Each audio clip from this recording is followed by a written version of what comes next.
नमस्कार, आर्या न्यूज देख रहे हैं आप और मैं आपके साथ अलका सिंह। ब्यूरो रिपोर्ट में आपका स्वागत है। बागेश्वर धाम सरकार पंडित धीरेन्द्र कृष्ण शास्त्री पर अंधविश्वास फैलाने का मामला तूल पकड़ता जा रहा है। अब इस मामले पर खुद बागेश्वर धाम सरकार ने एक वीडियो जारी कर अपना पक्ष रखा है। सोशल मीडिया पर बागेश्वर धाम सरकार के ऑफिशियल ट्विटर हैंडल पर पंडित धीरेन्द्र शास्त्री ने एक वीडियो जारी कर कहा कि हमें इस विषय पर ज्यादा पढ़ना नहीं है और ना जरूरत है। जब से सनातन धर्म के लिए घर वापसी का मुद्दा उठा है, तब से आए दिन षड्यंत्र लगातार किए जा रहे हैं।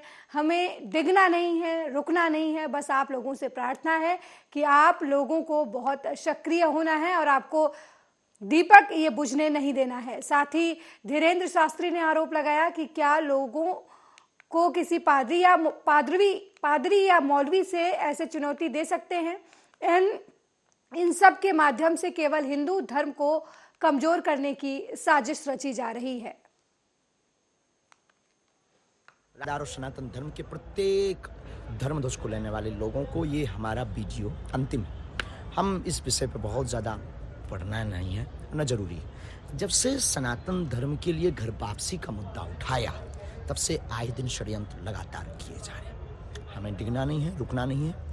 बस आप लोगों से प्रार्थना है कि अब आपको बहुत सक्रिय होना है और आपको दीपक ये बुझने नहीं देना है। और नागपुर वाले विषय पर उन्होंने कोई भी लीगली चुनौती नहीं दी, न कार्ड भेजा। हमने उनको रायपुर आह्वान किया तो दूध का दूध पानी का पानी हो जाएगा। लेकिन नागपुर वाले विषय में हम समिति के अध्यक्ष से कहेंगे, कभी आपने पादरी के ऊपर उंगली क्यों नहीं उठाई? वो जो धर्मांतरण करते हैं उसके ऊपर आपने उंगली क्यों नहीं उठाई? हम कभी भी अंधविश्वास नहीं फैलाते। हनुमान जी के नाम से प्रार्थना करते हैं और किसी का कल्याण हो जाता है तो ये हमारा इष्ट चमत्कार। आपने कहा जादू टोना, तो क्या इष्ट को प्रार्थना करना जादू टोना है? इष्ट को प्रार्थना करके लोगों का कल्याण हो जाना, अपने हनुमान जी से प्रार्थना करना क्या जादू टोना है? अगर ऐसा है तो भारत का प्रत्येक व्यक्ति फिर जेल जाने योग्य है। सनातनी प्रत्येक जेल जाने के योग्य है। भर दो सब सनातनियों को जेल में। और आप निर्णय कैसे करेंगे कि ये श्रद्धा है कि अंधश्रद्धा है? इस भारत में कितने ज्योतिषाचार्य नहीं है जो ग्रहों की चाल बताते हैं? तो क्या वो अंधविश्वास है? उनको भी फिर जेल जाना चाहिए। इस भारत की परंपराओं में कितनी मान्यताएं ऐसी नहीं है जो मान्यताएं समझ से परे हैं, लेकिन वो उनकी निजी श्रद्धा है। हमारी हनुमान जी के प्रति अपनी निजी श्रद्धा है। लोग आते, जैसे पिता अपने पुत्र की बीमारी पर प्रार्थना करता है कि ये किसका भला हो, वैसे ही हम गुरु होने के नाते अपने शिष्य के कल्याण के लिए प्रार्थना करते हैं और हमारा इष्ट वैसी कृपा कर देते हैं। तो क्या ये अंधविश्वास? ज़्यादा हमें सफाई नहीं देनी है। ये अंतिम वीडियो है हमारा, क्योंकि बहुत ज़्यादा समय बर्बाद करने से हम अपने लक्ष्य से भटक जाएंगे। हम धर्मांतरण रोकेंगे, हम घर वापसी करवाएंगे, हम सनातन की बात करेंगे, हम साधु संतों का साथ लेकर, आशीर्वाद लेकर पूरे भारत में झंडा लगाएंगे। और बागेश्वर धाम के पागल, ये वीडियो जरूर जन जन तक पहुंचाना। ये तो अभी टेलर है, इससे बड़ी बड़ी चुनौतियां आनी है और हम लोग अभी डर गए, हम लोग अभी डिग जाएंगे, मुर्दा हो जाएंगे। ये लोग हमारे ऊपर अत्याचार कर देंगे, सनातन को मिटाने की साजिशें कर देंगे। आके हो तो बागेश्वर धाम के धीरेन्द्र शास्त्री पर लगातार जो है हमले हो रहे हैं। कभी अंधश्रद्धा निर्मूलन समिति के लोग कह रहे हैं कि धीरेन्द्र शास्त्री अंधविश्वास फैला रहे हैं। वहीं दूसरी तरफ कांग्रेस के नेता प्रतिपक्ष गोविंद सिंह मध्य प्रदेश के जो है, उन्होंने भी कहा कि अंधश्रद्धा निर्मूलन समिति के चैलेंज को क्यों नहीं स्वीकार करते बागेश्वर धाम के धीरेन्द्र शास्त्री। हालांकि धीरेन्द्र शास्त्री ने कहा कि उन्हें सभी चुनौतियां मंजूर है। उन्होंने कहा कि मैं एक गुरु होने के नाते अपने भक्तों, अपने अनुयायियों के अच्छे के लिए कामना करता हूं और उन्होंने कहा कि इस तरीके से बदनाम करने की कोशिश की जा रही है। उन्होंने साथ ही कहा कि क्या किसी पादरी या फिर मस्जिद के मौलवी पर ऐसे सवाल पूछे जा सकते हैं या ऐसी चुनौतियां दी जा सकती हैं? आपको बता दें कि धीरेन्द्र शास्त्री को लेकर लगातार जो है सियासी घमासान मच रहा है। उन पर अंधविश्वास फैलाने के आरोप लग रहे हैं। आपको बता दें कि धीरेन्द्र कृष्ण को मध्य प्रदेश और छत्तीसगढ़ के कांग्रेस नेताओं ने चुनौती दी है। मध्य प्रदेश विधानसभा के नेता प्रतिपक्ष डॉक्टर धीरेन्द्र शास्त्री पर शक्तियों को प्रमाणित करने की चुनौती दे रहे हैं। साथ में ही अवय मुक्तेश्वरानंद ने भी कहा है कि अगर उनके अंदर कोई शक्ति है तो जोशीमठ में जो जमीनें धंस रही हैं, जो घरों में दरारें पड़ रही हैं, उन्हें रोक कर दिखाएं। हालांकि बाबा रामदेव ने हिंदू संगठनों से धीरेन्द्र शास्त्री की मदद करने की बात कही है, उनके समर्थन में खड़े होने की बात कही गई है।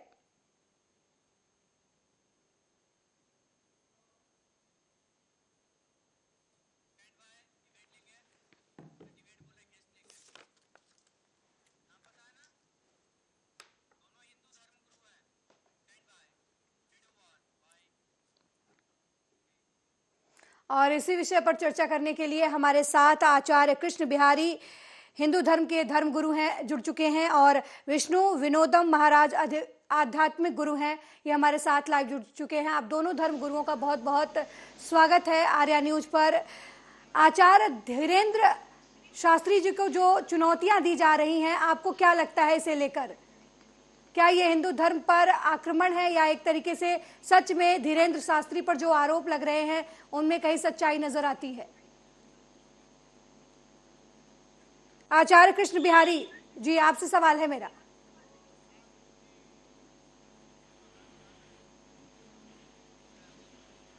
आचार्य कृष्ण बिहारी जी, क्या धीरेन्द्र शास्त्री पर जो आरोप लगाए जा रहे हैं उनमें कुछ सच्चाई नजर आती है आपको, या फिर ऐसा नजर आता है कि हिंदू धर्म को बदनाम करने की कोशिश की जा रही है?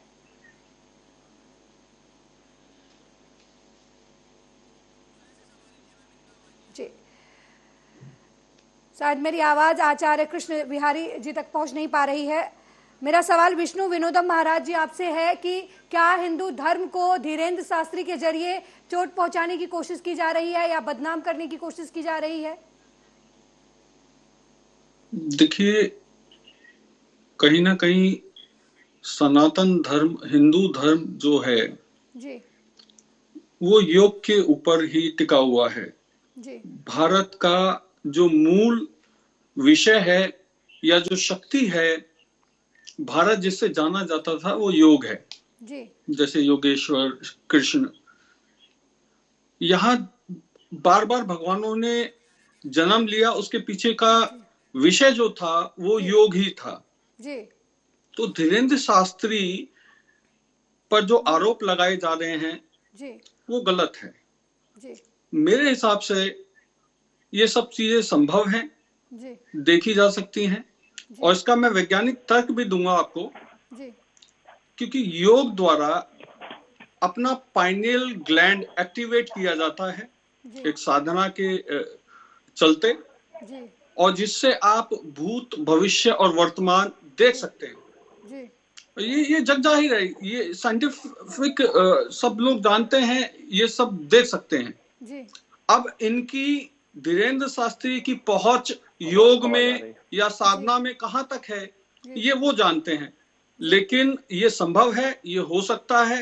जी, और हिंदू धर्म को बदनाम करने की बात की जा रही है तो हिंदू धर्म योग गुरु के रूप में जाना जाता है। जी, सनातन धर्म में योग एक महत्वपूर्ण, हमारे भारत की मूल जो शक्ति है वो योग ही है। जी, और योग के जो जनक हैं वो शिव हैं। जी, और आप देखोगे बागेश्वर धाम में शिव के अवतार हनुमान जी की ही जी, पूजा होती है। तो ये संभव है कि वो सब चीजें देख सकते हैं। जी, अब वो कितना सत्य है, कितना सत्य नहीं है, जी, ये विषय जांच का है, और ये आप लोग कर सकते हैं।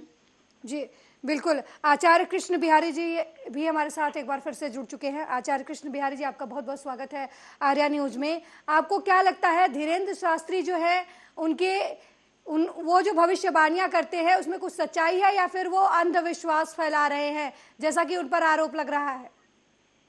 इसमें अंधविश्वास का अलका जी कोई कारण ही नहीं है। हमारे हिंदू धर्म पर आज से नहीं, सदियों से कुठाराघात हो रहा है।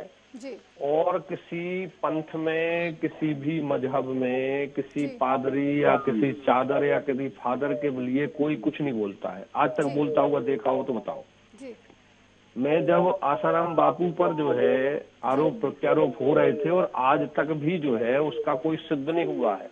जी, और उनके लिए भी सजा हो गई। अंधेर नगरी बेबूज राजा, टकासेर भाजी टकासेर खाजा वाली बात है। वो एक चाणक्य ने, लेकिन सर उनको तो कोर्ट ने दोषी सिद्ध किया है सर। आसाराम बापू की आप उदाहरण दे रहे हैं, उनको कोर्ट ने दोषी करार दिया है सर। क्या आप कोर्ट के आदेश को भी नहीं मानते, या आपको लगता है कि कोर्ट ने गलत आदेश दिया है? धीरेन्द्र शास्त्री का मामला सर अलग है, लेकिन आसाराम बापू का मामला अलग है सर। इस पे कोर्ट का डिसीजन आया हुआ है। मैं आपको बताऊं, इमाम बुखारी पर करीब जो है 27-28 केस हैं, और आज तक उसने जो चुनौती दे रखी है, और एक और वो जो कह रहा था कि 10 मिनट के लिए पुलिस हटा दो, हम जो है वो कर देंगे, उनको भी जमानत मिल जाती है। कत्ले आम कत्ल करने वालों को जमानत मिल जाती है। केवल सनातन धर्म पर इसलिए कुठाराघात किया जा रहा है, कुठाराघात, क्योंकि यहाँ पर कट्टरपंथी नहीं है, यहाँ पर टेट फोर टेट नहीं है, यहाँ पर सठई साठम समाचरित नहीं है। जब यहाँ पर जो है शस्त्र और शास्त्र दोनों एक साथ में ले लेंगे ना, उस दिन जो है यहाँ पर जो विधर्मी या नास्तिकवाद या हमारे ही जो है जो जिसको सेकुलर पंथ चल रहा है, इन्होंने जो हमारे सनातन धर्म को, हमारे भारत को, हमारी भारतीय जो वैदिक पद्धतियां हैं, जो उनके लिए जो जितना नुकसान पहुंचाया है, टुकड़े गैंग वालों ने जितना हमारे भारत देश के लिए नुकसान पहुंचाया है, और किसी ने नहीं पहुंचाया। हमारे ही अपने कहते ना विभीषण, घर का भेदी लंका ढाए। अरे इनको जो है वो हलाला में कोई जो है दोष नहीं दिखाई देता है, वहाँ 3 तलाक में कोई दोष नहीं दिखाई दे रहा है, वहाँ चादर और फादर में कोई दोष नहीं दिखाई दे रहा है। केवल सनातन धर्म के पीछे पड़े हुए हैं। अब लोग बदल गए हैं, अब सनातनी जाग गया है।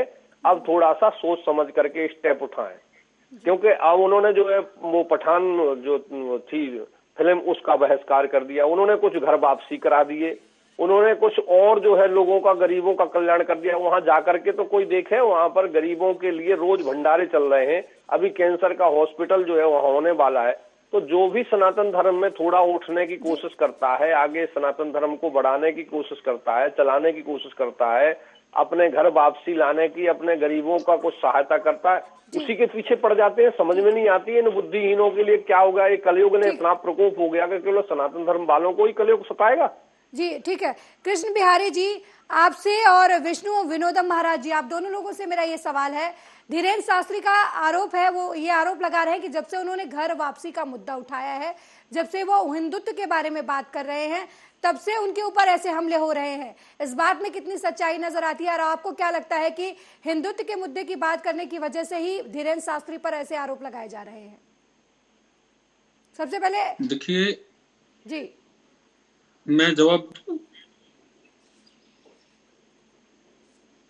देखिए इसमें सबसे महत्वपूर्ण बात यह है कि जब कोई हाईलाइट हो जाता है तो आरोप प्रत्यारोप लगते रहते हैं, लेकिन धीरेन्द्र शास्त्री जो कर रहे हैं वो प्रमाणित चीज है।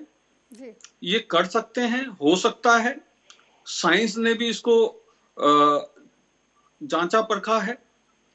आपकी तीसरा नेत्र खुल सकता है, और तीसरा नेत्र खुलने के बाद आप समस्त ब्रह्मांड में जो देखना चाहे वो देख सकते हैं, जो जानना चाहे वो जान सकते हैं। और अब ये धीरेन्द्र शास्त्री कितना जानते हैं ये जानने का विषय है, लेकिन मुझे ऐसा लगता है कि ये सारी चीजें हो सकती हैं। जी, कृष्ण बिहारी जी, आपको क्या लगता है घर वापसी का मुद्दा उठाने की वजह से धीरेन्द्र शास्त्री जो है वो सबके निशाने पर है? अलका जी देखो, आज जो है हमारे बच्चे हमारी बात नहीं मानते, हमारे परिवार वाले हमारी बात नहीं मानते, पड़ोसी बात नहीं मानते, परिवार और रिश्तेदार बात नहीं मानते। धीरेन्द्र कृष्ण शास्त्री के संग में करोड़ों लोग जो है जुड़े हुए हैं, लाखों लोग रोजाना भंडारा प्रसाद वहाँ पा करके, और हजारों नहीं सैकड़ों लोग जो है वहाँ पर अपने दुख से, तकलीफ से, नकारात्मक ऊर्जा से हट करके सकारात्मक में जाते हैं। कई लोगों का जीवन भविष्य बन गया है। तो इस प्रकार से अच्छे काम करने वालों का ये कोई बड़ी बात नहीं है, ये युग धर्म है। सतयुग, त्रेता, द्वापर, कलयुग जो चल रहा है, 3 युग निकल चुके हैं। उसमें ये भागवत के महात्म में एक श्लोक आया है, अयम तू युग धर्मो ही वर्तते कस्य दूषणम अतस्तु पुंडरीकाक्षो सहते निकटे स्थितः। ये युग धर्म है। जब अच्छा काम कोई करने चलेगा तो उसके लिए 10 टांग खींचने के लिए आ जाएंगे, और कहीं पर 4 शराबी बैठ करके वो हुड़दंग कर रहे होंगे ना तो बड़े बड़े लोग, बड़े धुरंधर जो है किनारा करके चले जाएंगे। तो ये आज की बात नहीं है। वो कहते हैं कि टेढ़ जान बंदर सब काऊ, वक्र चंद्र में ग्रसय न राहु। तो आज अच्छा काम करने के साथ साथ में हमें परशुराम बनने की जरूरत है। हमें जो है फरसा रख करके अपने अपने संरक्षण के लिए अपनी व्यवस्था बना करके चलने की जरूरत है। और अच्छा काम करने वालों की कभी हार नहीं होती है, उसके साथ में भगवान रहता है और हनुमान जी उनके साथ में हैं, और इसीलिए वो गरीबों का भला कर रहे हैं। और बहुत अब आप कोई भी पत्रकार, वहां एक नहीं सैकड़ों पत्रकार जाकर के देख करके आए हैं, वो सब संतुष्ट होकर के आए हैं। केवल ये नास्तिक जाने कहां से जो है उभर बढ़े हैं, ये सेकुलर गैंग कहां, टुकड़े गैंग कहां से आकर के और उनके ऊपर आरोप प्रत्यारोप कर रही, जबकि वो अपने कथा कर रहे हैं और कुछ लोगों को, गरीबों का भला करके उनको रास्ता दिखा देते हैं कि भैया तुम हनुमान चालीसा पढ़ो, तुम ये पूजा करो, तुम ये पाठ करो, तुम ऐसा करो, तुम्हारा ऐसा हो जाएगा। इसमें बताओ उसमें बुराई की बात क्या है? उन नालायकों के लिए क्या चाहिए? ठीक है सर, ठीक है। आचार्य विनोदम महाराज जी, आपसे मेरा सवाल है कि धीरेन्द्र शास्त्री के मामले में खुद संत समाज में दो धारा बटा हुआ है। एक तरफ कुछ लोग धीरेन्द्र शास्त्री के समर्थन की बात करते हैं, वहीं अवमुक्तेश्वरानंद जो शंकराचार्य हैं वो और कुछ और संत जो है वो ये कह रहे हैं कि धीरेन्द्र शास्त्री अपने शक्तियों का प्रमाण दे। आखिर क्या जरूरत पड़ रही है कि उन्हें प्रमाण मांगने की जरूरत ही पड़ रही है? एक तरफ दूसरे लोग कम पड़े हुए हैं, जो खुद संत समाज जो उनसे शक्तियों का प्रमाण मांग रहा है, उनसे कह रहा है कि वो ढोंग कर रहे हैं। देखिए, सबसे बड़ी बात यह है जी कि हिंदू धर्म में एक तो धर्म है जी, दूसरा अध्यात्म है। जी कोई भी ये जानता नहीं है कि धर्म और अध्यात्म का फर्क क्या है। जी जब आप अध्यात्म की ओर जाते हैं तो अध्ययन आत्म, मतलब हम अपना अध्ययन कर रहे हैं आत्म का, उस आत्मा का अध्ययन, ये कहां से आई, कैसे आई, किसने दी और इसका जनक कौन है। जी जब हम अपना अध्ययन करते हैं तो वो आध्यात्मिक हो जाता है। जी, और जब हम धर्म की तरफ चलते हैं तो एक धारण करने की बात होती है। तो ये एक बड़ा डिफरेंस है, एक जमीन और एक आसमान। तो अवमुक्तेश्वरानंद जो हैं वो आध्यात्मिक नहीं है, वो धार्मिक गुरु हैं। तो ये दो धड़े तो आपस में बट ही गए। लेकिन धीरेन्द्र शास्त्री जो है वो धर्म के साथ साथ आध्यात्मिक कर्म भी कर रहे हैं, क्योंकि धर्म का जो काम है वो कथा कर रहे हैं और जो ये सबके बारे में बताते हैं वो आध्यात्मिक वर्क है। ये समझना जरूरी है और जब तक इस चीज को नहीं समझा जाएगा इसी तरीके के विवाद सामने आते रहेंगे। जी जी बिल्कुल। आचार्य कृष्ण बिहारी जी, मेरा आपसे सवाल है कि जिस तरीके से धीरेन्द्र शास्त्री का कद बढ़ रहा है हिंदुत्व की दुनिया में, जिस तरीके से उनका नाम बढ़ रहा है, कहीं यही वजह तो नहीं है जो उनके समर्थन में उनके अपने ही समाज के लोग नहीं खड़े हो रहे? नहीं, मैं तो जो है शंकराचार्य जी से निवेदन करूंगा कि आप देखिए कि आपके जो काम है वो धीरेन्द्र शास्त्री कर रहे हैं। ये हमारे आचार्यों का काम है कि जाकर के भ्रमण करके अपने जो धर्म के लोगों को दूसरे पंथ वालों ने बहला फुसला करके, लोभ लालच दे करके, डरा धमका करके यदि बहका दिया है और अब उनको धर्मी बना दिया है, म्लेच्छ बना दिया है, उनको शुद्धिकरण करके अपने घर में वापसी कराई है, तो आपको और प्रशंसा करना चाहिए था। परंतु आप उनकी और परीक्षा लेने के लिए चल पड़े हैं। जाने क्या जो है समझ में नहीं आती है। हमारे कहते हैं कि नहीं वैष्णवता कुत्रो संप्रदाय पुरस्सरा, आज जो है पाखंड निरता संता, पाखंड में निरत जो है और होकर के संत महात्मा भी आपस में एक दूसरे की टांग खिंचाई करना शुरू कर देते हैं। ये ठीक नहीं है। आज जब जो है घर में कोई विपत्ति आती है तो पूरा परिवार इकट्ठा हो जाता है, शरीर में कोई रोग आता है तो सभी इंद्रियां होकर के उससे लड़ने लगती हैं। परंतु हमारे धार्मिक जनों में जाने क्या इस कलयुग ने अपना प्रभाव डाल रखा है कि जब भी कोई, अब वैसे हमें रामदेव बाबा का प्रशंसा करना चाहिए। रामदेव बाबा खुल करके सामने आए और उन्होंने मौलवियों के बारे में बताया है कि जहाँ पर पाखंड है वहां तो लोग देखते नहीं है। फादर लोग जो लगे हुए हैं चर्चों में क्या क्या कुकर्म कर रहे हैं वहां नहीं देख रहे हैं। मस्जिदों में क्या क्या हो रहा है, पीर पैगंबर पे क्या क्या हो रहा है वहां नहीं देखा जा रहा है। केवल तुम्हें जो है हमारे जो सनातन धर्म में जहाँ पर अहिंसा परमो धर्मा से लेकर के प्रकृति शुद्धि के लिए हवन, पूजा पाठ और दूसरों का भला। अब वहां पर लाखों लोग जाते हैं बागेश्वर धाम में, तो उस एरिया का जो गरीब है बुंदेलखंड, उसका कितना डेवलप हुआ होगा, कितने लोगों को रोजगार मिला होगा, रिक्शा वालों को वहां पर फायदा हो रहा है, ट्रेन के जाते हैं तो सरकार को फायदा हो रहा है, कितना जो है व्यापार और वो जो बढ़ रहा है। तो ये कितनी हमारी जो है मुद्दा वो कीमत बढ़ रही है और हमारे देश की तरक्की हो रही है, आवागमन हो रहा है। ये सब कुछ ना देख करके, फायदे ना देख करके उनकी टांग खिंचाई में लग गए हैं। तो हमें तो लगता है कि जो ये लगा हुआ है ना पीछे, जिसने एक नागपुर में जो है ये बड़ंगा डाला है, उसकी इंक्वायरी की जाए कि इसने आखिरकार में ऐसा क्या, उसके सारे तो कॉल रिकॉर्डिंग देखी जाए, उसके बारे में जाना जाए कि वो, हमने सुना है कि वो ईसाई का शिष्य है, ईसाई का उसका गुरु है, वो ईसाई लंका में बैठा हुआ है। तो इस प्रकार से जो विधर्मी लोग हमारे धर्म पर कुठाराघात कर रहे हैं, इसकी जो है बहुत नाजुकता को जो है जरा समझना है। और आप मीडिया वाले हैं, आपको अलका जी इस पे बहुत ज्यादा जो है निरीक्षण करने की जरूरत है। हमारे सनातन धर्म पर इस प्रकार के कुठाराघात अब सहन नहीं होंगे। ठीक है सर, अब हिंदू जाग चुका है। अब हिंदू जो है यदि शस्त्र उठा लिया तो ये पहले नास्तिकों का ही जो है काम हो जाएगा तमाम।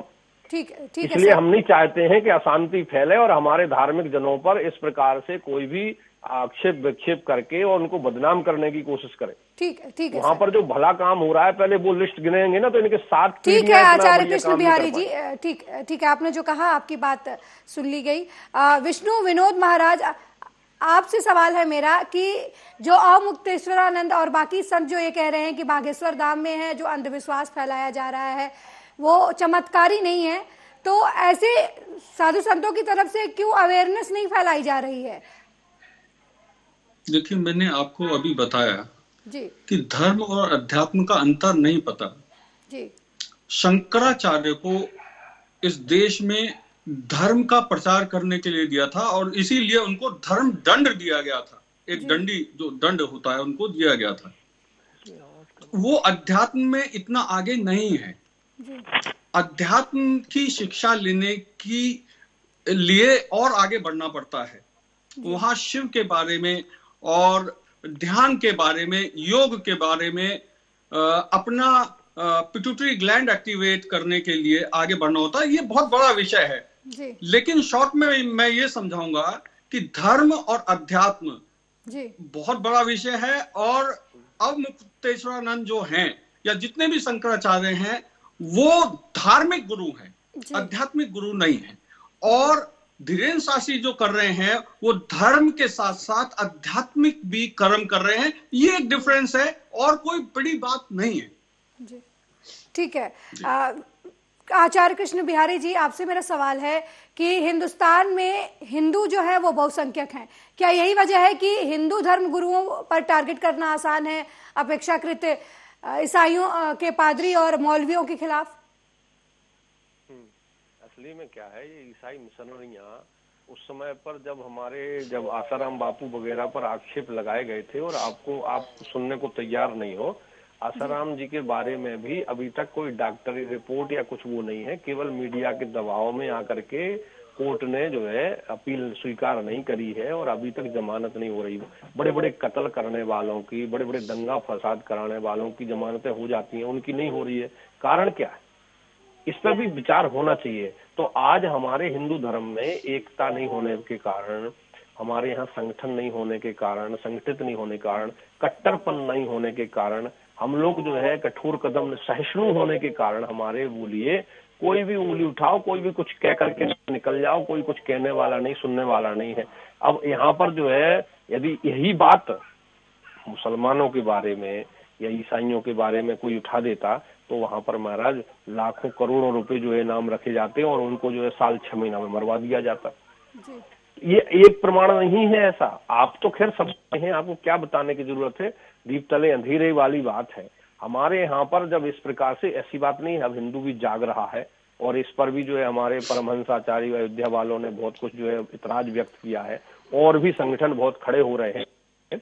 धीरे धीरे इन नास्तिक लोगों की बोलती बंद होगी और हमारे सनातन धर्म की जय होगी, सनातन धर्म का झंडा फहराया जाएगा। और सनातन धर्म वास्तव में वैज्ञानिक है, सनातन धर्म ही धर्म है, बाकी के सब पंथ हैं। दम्भिन निज मत कल्प कर प्रकट किए बहुपंथ, तो वाली बात है। ये पंथ है केवल, ये रावण वंशी हैं, सुवंशज हैं, ये राक्षस जो है योनियों में जो आकर के और यहाँ हिंसा फैला रहे हैं और ठीक है केवल जो है आचार्य उल्टे कृष्ण सीधे बिहारी काम जी, करके आपसे उनको मेरा जो है आपसे धर्म मेरा का एक सवाल है मजहब का सर। वो दे रहे हैं। आचार्य कृष्ण बिहारी जी, आपसे मेरा एक सवाल है कि अमुक्तेश्वरानंद जो है वो बागेश्वर धाम के धीरेन्द्र शास्त्री से प्रमाण मांग रहे हैं, लेकिन बाकी सारे संत समाज, बाकी सारे जो अखाड़े हैं वो कुछ क्यों नहीं बोल रहे हैं, जबकि वो खुद को धर्म का सबसे बड़ा ठेकेदार बताते हैं, या फिर ये कहे खुद को धर्म का सबसे बड़ा हिमायती बताते हैं। उसके बावजूद भी अखाड़ों की तरफ से कोई बयान नहीं आया धीरेन्द्र शास्त्री के मामले में। धीरेन्द्र शास्त्री प्रमाण दे रहे हैं वहां जाकर के। कोई देखो, इतने संत गए हैं वहां पर, इतने महात्मा गए हैं, इतने सारे हमारे धर्माचार्य गए हैं, सबको प्रमाण मिला है, सब संतुष्ट होकर के आए हैं। ये भी चले जाए वहां पर, इनको भी प्रमाण मिल जाएगा। तो सर कोई स्टैंड क्लियर किया जा रहा है जो अखाड़े हैं उनकी तरफ से? बाकी सारे मामलों में वाले तो भी जाकर सभी के वहां धर्मगुरु देख जो ले, है वहां कोई ना पर जब कोई लाखों अगर कोई आदमी मुद्दा रोज जा उठता रहा है, है तो उनकी व्यवस्था सभी वहां बढ़िया धर्मगुरुओं हो की तरफ से जाएगी, एक साथ उनका एक सम्मान स्वर में होगा। बात की जाती वहां है। अखाड़े वाले जाकर के भी देखें, अखाड़े वालों की तो ड्यूटी बनती है वहां जाकर के देखने की। जी, तो ऐसी क्या आचार्यों वजह है की, सर? शंकराचार्यों की वहां पर ये ड्यूटी है। हमारे सनातन धर्म में अनादि काल से यदि देखा जाए तो पहले जो है जमातें घूमती थी, यात्राएं निकलती थी और संत महात्मा लोग जाते थे। ये अब मठा बना करके और अपना अपना कद बढ़ाने के चक्कर में और आपस में जो है इस प्रकार के विवाद खड़ा कर रहे हैं, ये अच्छी बात नहीं है। ये एकता के लिए, अखंडता के लिए, भारत के लिए अच्छी बात नहीं है। पहले देखो, पहले से बहुत सुधार है। अब संत महात्माओं में भी एकता बढ़ रही है, बहुत सारे संत सम्मेलन, विद्वत सम्मेलन हो रहे हैं और बहुत विद्वान एकत्रित होकर के एक संगठनात्मक, सूत्रात्मक बन करके और धर्म का प्रचार बढ़ रहा है, दिख रहा है। परंतु जो गरीब आदमियों का भला कर रहे हैं वो बागेश्वर धाम बराबर वाले कोई और नहीं कर पा रहा है, इसलिए भी थोड़ा सा आपस में मतभेद दिखाई दे रहा है। परंतु वो भी जल्दी से ठीक कर लेंगे हम लोग और सब ठीक हो जाएगा। ठीक है। विष्णु विनोदम महाराज जी, आप बताइए कि जो भ्रम फैलाने की बात की जा रही है, क्या इसमें योगदान नहीं है? इस तरीके से भ्रम तो फैलाया ही जा रहा है धीरेन्द्र शास्त्री को लेकर, जिस तरीके से अखाड़े के धर्मगुरु जो हैं वो एक तरीके से शांत है और उन्हीं की तरफ से सवाल उठाया जा रहा है। देखिए, बिल्कुल ठीक बात है कि 13 अखाड़ों में से किसी अखाड़े ने भी अभी तक अपना कोई वक्तव्य नहीं दिया जी, लेकिन अखाड़े वही सबसे बड़ी बात आती है सामने कि एक धर्म है और एक अध्यात्म है। तो सर इतना डिफरेंशिएशन क्यों है इन दोनों के बीच में? क्या वजह है कि धर्म गुरु जो है वो अध्यात्म गुरु का साथ नहीं देता? सर बात तो दोनों हिंदुत्व की करते हैं, बात तो दोनों हिंदू धर्म की बात करते हैं। सर क्या वजह है? क्या जानबूझकर धीरेन्द्र शास्त्री के समर्थन में नहीं आया जा रहा है ताकि अध्यात्म को बदनाम किया जा सके? इसमें संप्रदाय हो सकता है, मैं मान सकता हूँ इस बात को। हमारे यहाँ लेकिन 5 रास्ते हैं, शौर्य, गाणपत्र, शैव, संन्यास इत्यादि। जो हमारे यहाँ 5 जो है उनमें से ये वैष्णव और संन्यास, ये 2 पंथ हैं। शैव को सन्यासी कहते हैं और विष्णु के भक्तों के लिए वैष्णव कहते हैं। तो यहाँ पर हमारे यहाँ पर ना रास्ते हैं इन जाने के लिए। और जैसे कि हम घर में अनेक 5 देव देवता हैं, 5 को अलग अलग मान करके हम चल रहे हैं। सब एक, जैसे कोई हवाई जहाज से गया, कोई ट्रेन से गया, कोई बस से गया, कोई पैदल यात्रा कर रहा है, परंतु मंजिल सबकी एक ही है। इसी प्रकार से ये रास्ते जो है होने के कारण हमारे यहाँ निम्बार्की अलग है संप्रदाय। वैष्णवों में भी निम्बार्की, माधव गौड़ेश्वर या राधा वल्लभी या और वैष्णवों में भी अनेक पंथ आकर के चल जाते हैं। तो ये रास्ते होने के कारण आदमी थोड़ा सा जो समझ नहीं पाता है वो भटक जाता है, और उसके लिए भटकना नहीं चाहिए, क्योंकि सब जगह सबको एक ही जगह जाना है, एक ही ईश्वर से मिलना है। कोई भगवान ब्रह्मेति परमात्मेति भगवानिति शब्द थे, कोई ब्रह्म कहता है उसके लिए, कोई उसको भगवान कहता है, कोई परमात्मा कहता है। परंतु जैसे कि एक बल्ब है या कोई रोशनी जल रही है, कहीं पर दूर रोशनी है, अब वो मोमबत्ती है या बल्ब जल रहा है या ट्यूबलाइट जल रही है, आग जल रही है, ये पास में जाकर के ही पता चलता है। ऐसी भगवान के बारे में सब जो है खोज कर रहे हैं। जिन खोजा तिन पाइया गहरे पानी बैठ, और मैं बोरा डूबन डरो रहो किनारे बैठ। तो अलका जी ये थोड़ा सा चलता रहेगा, क्योंकि ये युग धर्म है। कलयुग में मति भ्रम हो जाती है जब, तो व्यक्ति जो है सच्चाई को सच्चाई नहीं समझ करके उसके बारे में अनेक आरोप प्रत्यारोप करता है, जैसे बागेश्वर धाम वालों के साथ में हो रहा है। जी, विष्णु विनोदम महाराज जी, कृष्ण बिहारी जी को आपने सुना, उन्होंने कहा कि अलग अलग पंथ के होने की वजह से जो है ऐसे मतभेद है। तो क्या यही मतभेद जो है ये कारण नहीं बनते हिंदू धर्म को टारगेट करने का आसान? क्योंकि अगर बात मुस्लिमों की होती है तो बात फिर अगर पैगंबर मोहम्मद पे बात होती है तो फिर सिया और सुन्नी नहीं आते बीच में। बात किसी मौलवी, बड़े मौलवी मोइनुद्दीन चिश्ती के बारे में बात होती है तो सारे मुस्लिम इकट्ठे हो जाते हैं। लेकिन बात अगर हिंदू धर्म में आती है, किसी हिंदू धर्म के बड़े संत के ऊपर उंगली उठती है या फिर किसी देवी देवता के ऊपर उंगली उठती है तो कुछ डिफरेंशिएशन नजर आता है दूसरे धर्मों के अपेक्षा हिंदू धर्म में। देखिए, इसमें हमारे शिक्षा पद्धति में थोड़ा सा एक जागरूकता होनी बहुत जरूरी है जी। कि ईश्वर और भगवान दोनों शब्द एक जैसे लगते हैं। धर्म और अध्यात्म दोनों ऐसा लगता है एक ही चीज है। शिक्षा और विद्या ऐसा लगता है दोनों एक ही चीज है, लेकिन शिक्षा अलग है, विद्या अलग है, ईश्वर अलग है और भगवान अलग है। ये सब चीजें जाननी जरूरी है। धर्म अलग है, अध्यात्म अलग है। जब तक इसका डिफरेंस नहीं पता चलेगा, जब तक इसी प्रकार आदमी जूझता रहेगा, उलझा रहेगा और कहीं ना कहीं अपने लक्ष्य तक नहीं पहुंच पाएगा और वाद और विवाद में फंसता रहेगा। ये जानना जरूरी है कि भगवान और ईश्वर में क्या अंतर है, धर्म और अध्यात्म में क्या अंतर है। विष्णु विनोदम जी, आप कह रहे हैं कि ईश्वर और भगवान अलग है। धर्म जो है वो भगवान से जुड़े नियम के बारे में बात करता है, ठीक है।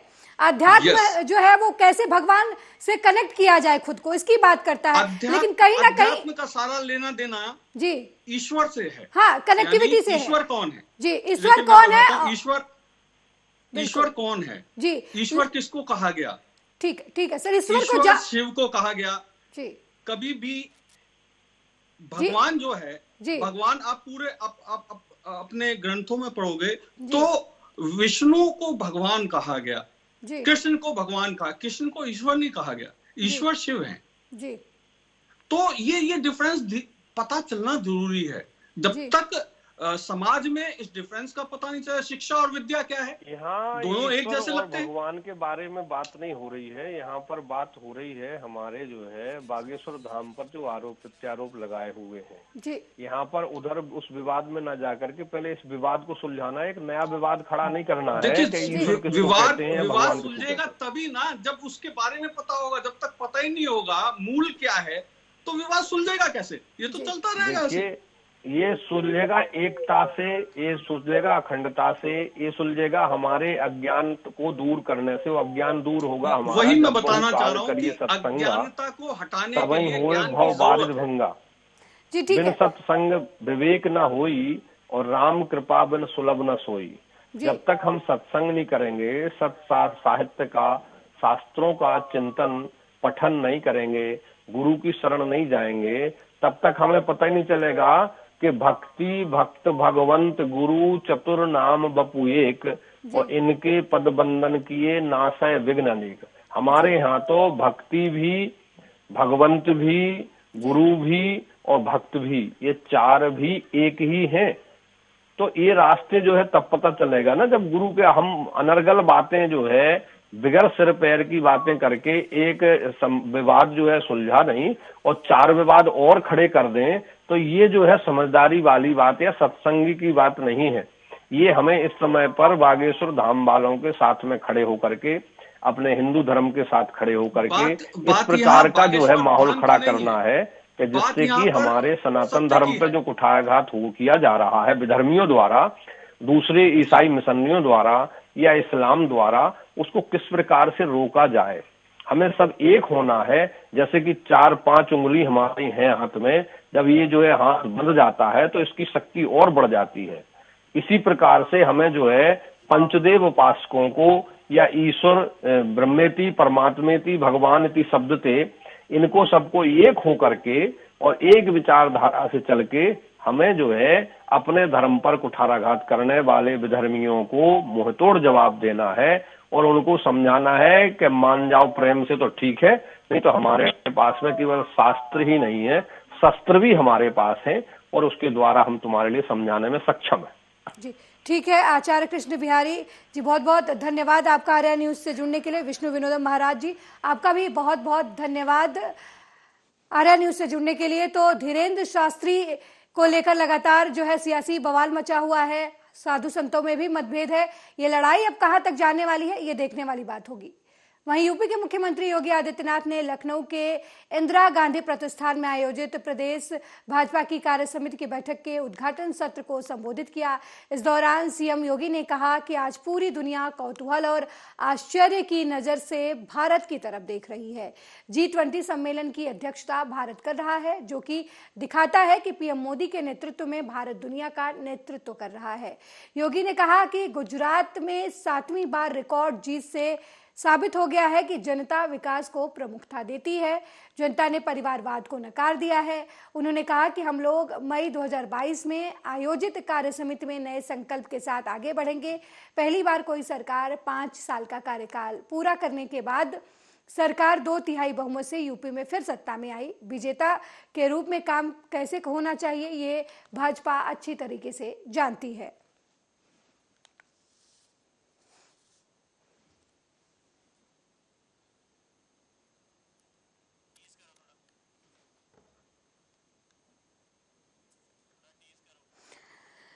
तो सीएम योगी आदित्यनाथ ने प्रदेश कार्यकारिणी की बैठक में संबोधित किया बीजेपी कार्यकर्ताओं को। साथ ही उन्होंने कहा कि प्रधानमंत्री योगी मोदी के नेतृत्व में, योगी ने कहा कि देश जो है वो आगे बढ़ रहा है, दुनिया में भारत का मान बढ़ रहा है। उन्होंने कहा कि किसी भी संकट के समय दुनिया भारत की तरफ देखती है। प्रधानमंत्री मोदी के नेतृत्व में हिंदुस्तान आगे बढ़ रहा है। उन्होंने कहा कि जब दुनिया पर विपत्ति पड़ती है तो दुनिया भारत की तरफ देखती है।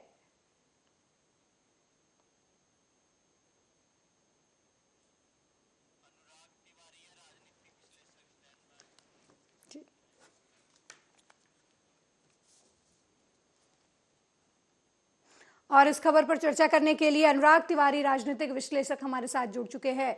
अनुराग जी, बहुत बहुत स्वागत है आपका आर्या न्यूज में। सीएम योगी आदित्यनाथ ने प्रदेश की कार्यकारिणी में हिस्सा लिया और उन्होंने कहा कि देश जो है वो प्रधानमंत्री के नेतृत्व में आगे बढ़ रहा है। अनुराग तिवारी जी, आपको क्या लगता है कि सीएम योगी आदित्यनाथ ने जो बयान दिया है कि देश प्रधानमंत्री मोदी के नेतृत्व में आगे बढ़ रहा है, इसमें कितनी सच्चाई नजर आती है आपको?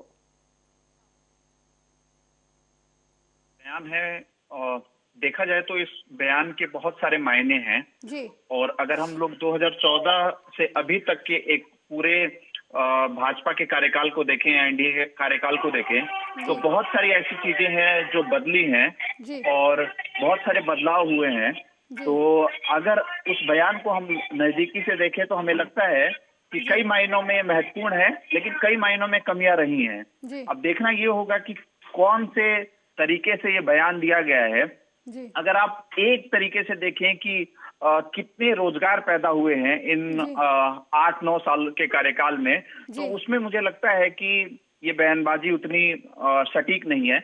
लेकिन हाँ, दूसरे अगर इस तरफ देखा जाए, जैसे कि विश्व पटल पे भारत की क्या स्थिति रही है, भारत में इन 6-7 सालों में, 8 सालों में स्टार्टअप का कितना विकास हुआ है, या फिर आप देखें कि रोड का नेटवर्क कितना बना है, इन सारी चीजों को अगर देखें तो बहुत विकास हुआ है। अभी हाल में योगी आदित्यनाथ मुंबई के दौरे पे थे और वहां पे उन्होंने जो उत्तर प्रदेश में आने वाले समय में स्टार्टअप का एक निवेश आने वाला है, उसके लिए लोगों को उन्होंने आकर्षित किया था और कहा जा रहा है कि उससे 3 से 4 लाख करोड़ का निवेश आ सकता है। तो ऐसे बहुत सारे पैमाने हैं जिस पे अगर हम लोग देखें तो काफी सफल रही है सरकार। जी, योगी आदित्यनाथ कार्यकारिणी की बैठक में उन्होंने गुजरात जीत का भी जिक्र किया है। तो आपको क्या लगता है, जो चुनाव आने वाले हैं, लोकसभा चुनाव आने वाले हैं, उसको लेकर उत्तर प्रदेश में जो कार्यकारिणी की बैठक बीजेपी की हुई है, क्या रणनीति तय हुई होगी, किस तरीके से काम किया जाएगा? क्योंकि उन्होंने कहा कि विजेता है बीजेपी और वो जानती है कि कैसे काम करना है, विजेता पार्टी को किस तरीके से काम करना चाहिए। तो आने वाले चुनाव को लेकर बीजेपी की इस बार रणनीति क्या होगी? क्या गुजरात मॉडल इस बार भी पेश किया जाएगा 2024 के चुनाव में, खासकर उत्तर प्रदेश में? क्योंकि उत्तर प्रदेश की जो राजनीति है वही केंद्र का रास्ता तय करने में कहीं ना कहीं सभी पार्टियों के लिए काफी बड़ी भूमिका निभाती है। जी बिल्कुल बिल्कुल, आपने बात सही कही है। ये बीजेपी बहुत अच्छी तरीके से जानती है कि चुनाव कैसे लड़ना है। अभी 2023 की शुरुआत हुई है और बीजेपी 2024 की तैयारियों के लिए लग गई है जी। इसका अगर आप माने कि किस तरीके से बीजेपी तैयारी कर रही है, तो इस साल अगर देखा जाए तो 8 से 9 राज्यों में चुनाव होने हुए हैं। उसकी तैयारी के साथ साथ 2024 की तैयारी बूथ स्तर पे शुरू हो चुकी है और ये एक राज्य में नहीं, लगभग सभी राज्यों में शुरू हो चुकी है। इसका कैसे मैं आपको उदाहरण दूं कि आप देखें कि सभी सांसदों को काम दिया गया है कि आप बूथ स्तर पे जाएं, बूथ स्तर पे लोगों के साथ जुड़ाव करें और उन सभी लोकसभा क्षेत्रों पर ज्यादा ध्यान दिया जा रहा है जहां बीजेपी दूसरे नंबर या तीसरे नंबर पे रही है जी। अनुराग जी, बड़े स्तर पे जी अनुराग जी, 2019 के परिणामों को बीजेपी को दोहराने की चुनौती है। क्या आपको लगता है कि 2024 में 2019 के जो परिणाम आए थे उसके आसपास बीजेपी नजर आती है या फिर उसे छू पाएगी उस आंकड़े को? एक आपने जो बात कही थी कि क्या इस बार भी भाजपा गुजरात मॉडल को लेके आगे जाएगी, मुझे लगता है कि गुजरात मॉडल को लेके जाने की अब कोई खास जरूरत नहीं है। अब बीजेपी के पास और भी बहुत सारी चीजें दिखाने के लिए है जी। रोड का बड़ा नेटवर्क बनाया है, बिजली की स्थिति सुधरी है, स्टार्टअप्स का बहुत ग्रोथ हुआ है सरकार में, इस सरकार में, मौजूदा सरकार में। तो और भी बहुत सारे पैमाने हैं जो भाजपा दिखाकर लोगों को आकर्षित कर सकती है। उसमें सबसे बड़ा एक पैमाना है कि जो कोरोना काल में लोगों को अनाज दिया गया, मुफ्त अनाज दिया गया, वो एक बहुत बड़ा पैमाना है। उससे गरीब और जो वंचित लोग हैं वो भाजपा से जुड़े हैं जी। अब आपका जो सवाल है कि 2019 के नतीजे क्या दोहरा पाएगी या नहीं दोहरा पाएगी, मुझे लगता है कि अगर नहीं दोहरा पाई तो उससे बहुत दूर नहीं रहेगी, उसके आसपास कहीं कहीं फिगर भाजपा हासिल कर सकती है इस चुनाव में भी जी। अनुराग जी, आपको क्या लगता है, अभी विपक्ष जो है लामबंद हो रहे हैं, हालांकि कांग्रेस अभी भी विपक्षियों से अलग है। अखिलेश यादव जो है वो तमिलनाडु जाकर प्रचार कर रहे हैं, नीतीश कुमार के साथ की बात कर रहे हैं, आरजेडी जेडीयू जो समाजवादी हैं वो इकट्ठा हो रहे हैं। तो इस बार के जो चुनाव है वो बीजेपी के लिए कितना चुनौती पेश कर पाएंगे जो विपक्षी दल हैं, और खासकर कांग्रेस की तरफ से भी कितना चुनौती पेश किया जा सकता है? अभी तक बहुत क्लियरिटी नहीं है कि विपक्ष जो कहा जा रहा है उसमें कौन कौन पार्टियां हैं, कौन कौन से लोग जुड़ने वाले हैं। ये समय समय पर कुछ बदलाव होते रहे हैं। इसमें आप देखें कि अगर पिछले महीने, उससे पिछले महीने की बात करें तो ममता बनर्जी का कुछ रुख अलग था, अब वो रुख बदल रहा है। ऐसे ही साउथ में स्टैलिन की पार्टी देखें, आप डीएमके को देखें, एआईडीएमके को देखें, सबका रुख समय समय पर बदलता जा रहा है और सब अपने लिए नए नए अवसर तलाश रहे हैं। 2024 आने तक क्या क्या चीजें बदलेंगी वो मुझे लग रहा है कि अभी देखना होगा, और कितना मजबूत विपक्ष हो पाता है उसी के बेस पे 2024 के नतीजे आएंगे। लेकिन जब तक सारी पार्टियां, मतलब भाजपा के अलावा अगर 100% पार्टियां एक साथ नहीं आती हैं, चुनौती देना अभी मुश्किल हो सकता है जी। अनुराग जी, आपने कहा कि सभी पार्टियां जो है वो अवसर तलाश रही हैं।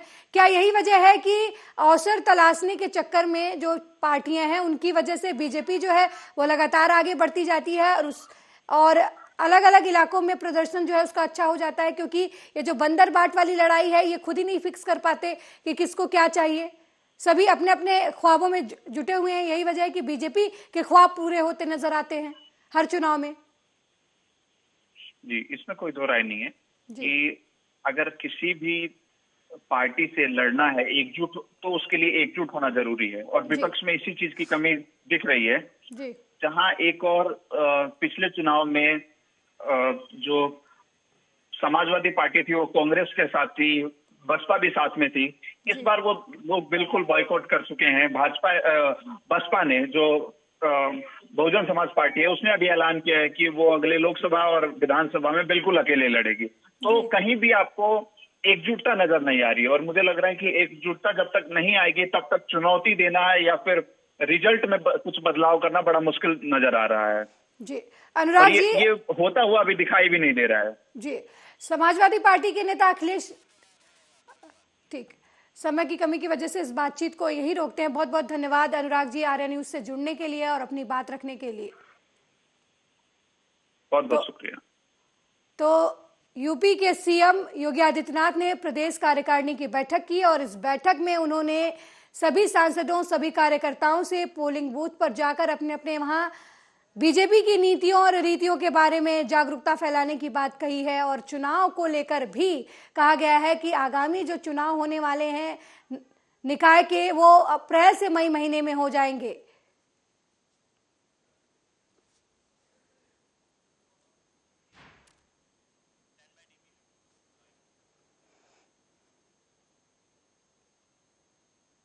वहीं प्रदेश सरकार G20 सम्मेलन से आम जनता को जोड़ने के लिए कई आयोजन कर रही है। राजधानी लखनऊ में G20 की बैठकें होनी है। कार्यक्रमों को ध्यान में रखते हुए कमिश्नरेट पुलिस सुरक्षा व्यवस्था का जायजा लिया है। इस दौरान पुलिस कर्मियों ने कानून का पालन करने के लिए सड़क पर पैदल गश्त किया।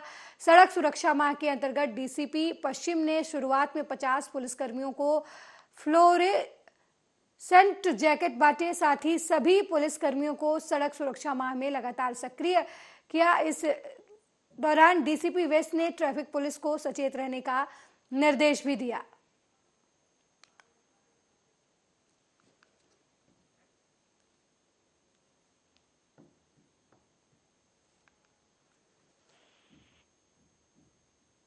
कार्यक्रमों को देखते हुए सभी पुलिस कर्मचारियों को जगह जगह जाके ब्रीफिंग किया जा रहा है, डूज एंड डोंट्स के बारे में बताया जा रहा है। साथ ही साथ जो विंटर जो फॉग की वजह से जो घटनाएं होती है उसको अवॉइड करने के लिए इनको फ्लोरेसेंट जैकेट वगैरह पहन। और इस खबर पर ज्यादा जानकारी के लिए हमारे संवाददाता लखनऊ से शमशाद आलम जुड़ चुके हैं। शमशाद, लखनऊ में G20 की बैठक होनी है, इसको लेकर सुरक्षा के कड़े इंतजाम किया गए हैं, क्या कुछ अपडेट है इस खबर को लेकर? बिल्कुल बता दें कि G20 जो है उसकी बैठक राजधानी लखनऊ में होने वाली है और इसको देखते हुए पूरी तरीके से जो है कमिश्नरेट की तरफ से सुरक्षा जो है वो पूरी तरीके से देखने को मिल रही है। पुलिस जो है हर समय जो है गश्त लगाती हुई नजर आ रही है सड़कों पे, खासकर ट्रैफिक को लेके काफी चौकन्नी दिख रही है पुलिस। और आपको बता दें कि जो पुलिस को जो है 50 जो पुलिसकर्मी थे उनको जैकेटें भी बांटी गई हैं क्योंकि ट्रैफिक के लिए जो है वो पूरी तरीके से ट्रैफिक को क्लियर रखे।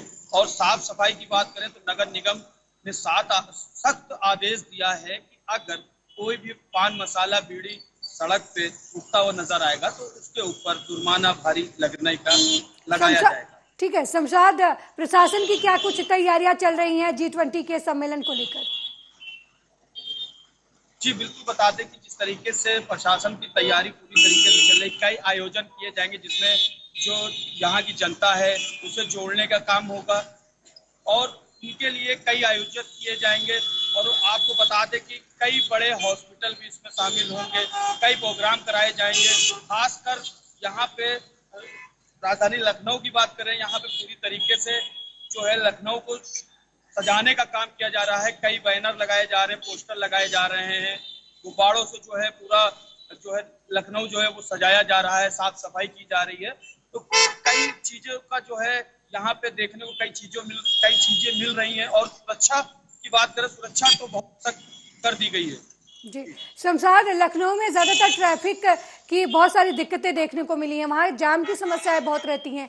ऐसे में सैकड़ों देशों के प्रतिनिधि जो हैं वो लखनऊ में आने वाले हैं, तो सड़क सुरक्षा के साथ साथ सड़क नियम है ट्रैफिक के, उनमें क्या कुछ बदलाव किया गया है या फिर ऐसी स्थिति से निपटने के लिए क्या कुछ किया जा रहा है ट्रैफिक पुलिस की तरफ से? जी बिल्कुल, ट्रैफिक पुलिस की तरफ से जो है पूरी तरीके से तैयारी करी गई है और उनको जो जिस तरीके से जैकेट बांटी गई है और जो ट्रैफिक है, जहां जो ट्रैफिक का नियम है वो जो यहाँ की जनता है उनको समझाने का काम कर रही है पुलिस। क्योंकि जिस तरीके से ट्रैफिक अभी लगभग 11 तारीख से स्टार्ट हो जाएगा G20 ग्रुप का कार्यक्रम, तो वहीं पे जो है पुलिस जो है पूरी तरीके से चौराहों पे मौजूद है, लोगों से बातचीत कर रही है कि कोई तरह से ट्रैफिक जो है वो सिग्नल ना तोड़े, कोई तरीके से ट्रैफिक जाम ना हो।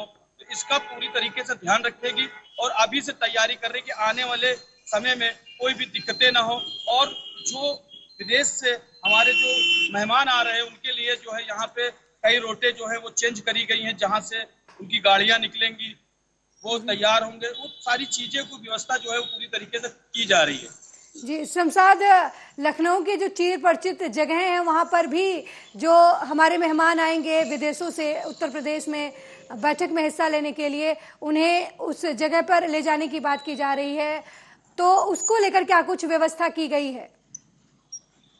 जिस जगह पे बैठक होगी उस जगहों को जो है पूरी तरीके से सजा दिया गया है। हम इस समय 10-90 चौराहे पे आप देख सकते हैं, यहाँ पे पूरी तरीके से बैनर लगाया गया है और यहाँ पे आप बैलून देख सकती हैं, जो G20 के बैनर में लगा हुआ है, बैलून भी उड़ता हुआ नजर आ रहा है। सामने चौराहे पे पूरी तरीके से बैनर लगे हुए हैं और गुब्बारों से ये 10-90 चौराहा सजाया जा रहा है। पूरी तरीके से यहाँ पे साफ सफाई की जा रही है। तो इस तरीके से जो है पूरी तरह तैयारी की जा रही है। नगर निगम ने जो है पूरी तरीके से सख्ती बरती है, जो कर्मचारी हैं पूरी तरीके से यहाँ पे सफाई हो और काफी बेटर देखने को मिलेगा। बहुत बहुत धन्यवाद शमशाद इस खबर पर जानकारी देने के लिए। तो पूरा लखनऊ शहर सजाया जा रहा है, लखनऊ में तैयारियां चल रही हैं G20 की बैठक को लेकर। पुलिस प्रशासन की तरफ से, ट्रैफिक पुलिस की तरफ से लगातार जो है वो फ्लैग मार्च निकाला जा रहा है, नियमों के बारे में लोगों को जानकारी दी जा रही है और G20 की बैठक को लेकर लखनऊ शहर पूरी तरीके से तैयार हो रहा है।